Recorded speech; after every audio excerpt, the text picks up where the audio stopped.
তো আজকে আমি আবার নতুন একটা ভিডিও নিয়ে চলে আসলাম। আজকে আমি বানাবো আলু আর পটল দিয়ে কাতলা মাছের ঝোল। তো চলো রেসিপিটা দেখতে থাকো। যদি রেসিপিটা দেখার পর ভালো লেগে থাকে তাহলে সাবস্ক্রাইব করতে কিন্তু একদম ভুলো না। সাবস্ক্রাইব করার পর বেল বাটনটি অন করে দিও, যাতে করে আমি ভিডিও ছাড়লে সবার প্রথমে তোমার ফোনে যায়। ও আর একটা লাইক করতে কিন্তু একদমই ভুলো না তোমরা।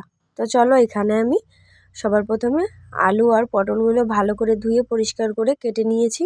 এখানে আলুগুলো আমি লম্বা লম্বা করে কেটে নিয়েছি, আর পটলগুলো মাঝখান থেকে একটু খোসা আমি ছাড়িয়ে নিয়েছি। তো এখানে ভালো করে লাল করে আমি পটল আর আলু একসঙ্গে ভেজে নিয়েছি সর্ষের তেল দিয়ে।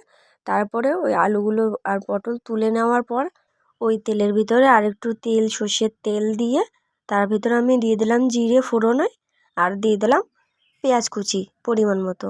আর এখানে আমি মিক্সিতে মশলা করে নিয়েছি। এখানে ছিল জিরে, আদা, রসুন, পেঁয়াজ আর ছিল শুকনো লঙ্কা। সব কিছু দিয়ে ভালো করে আমি এখানে মিক্সিতে পেস্ট করে নিয়েছি। তারপরে এখানে মশলাটা দেওয়ার পর এখানে আমি দিয়ে দিলাম হলুদ গুঁড়ো পরিমাণ মতো আর লবণ দিয়ে ভালো করে একটু মশলা কষিয়ে নেব। তারপরে এখানে আমি দেব টুকরো করা টমেটো দেওয়ার পর ভালো করে একটু এখানে নেড়ে চেড়ে নেব। টমেটোটাও ভালো করে কষিয়ে নেব।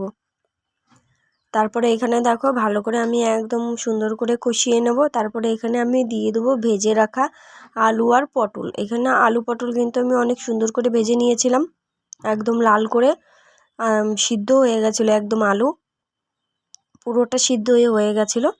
তার এখানে মশলাটার সঙ্গে আলু আর পটল আমি সুন্দর করে আবার কষিয়ে নেব। আলু যেহেতু এখানে সিদ্ধ হয়ে গেছিলো, তার জন্য এখানে জল দিয়ে দেবো এখন পরিমাণ মতো।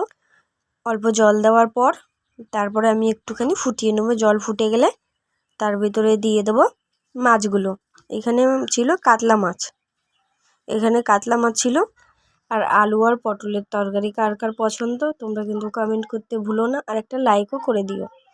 তো এখানে ভালো করে ফোটানোর পর এখানে দেখো ঝোলও কম হয়ে এসেছে।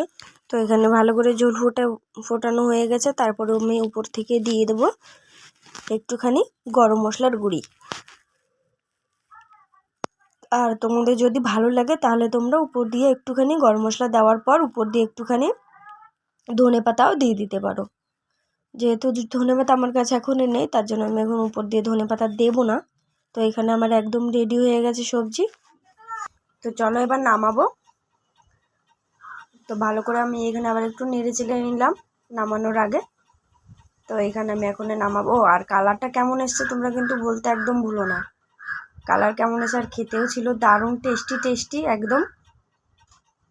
এখানে আমি মাছের মাথাও দিয়ে দিয়েছি একটা, একটা পুরো তো দিনই আধা দিয়ে দিয়েছি।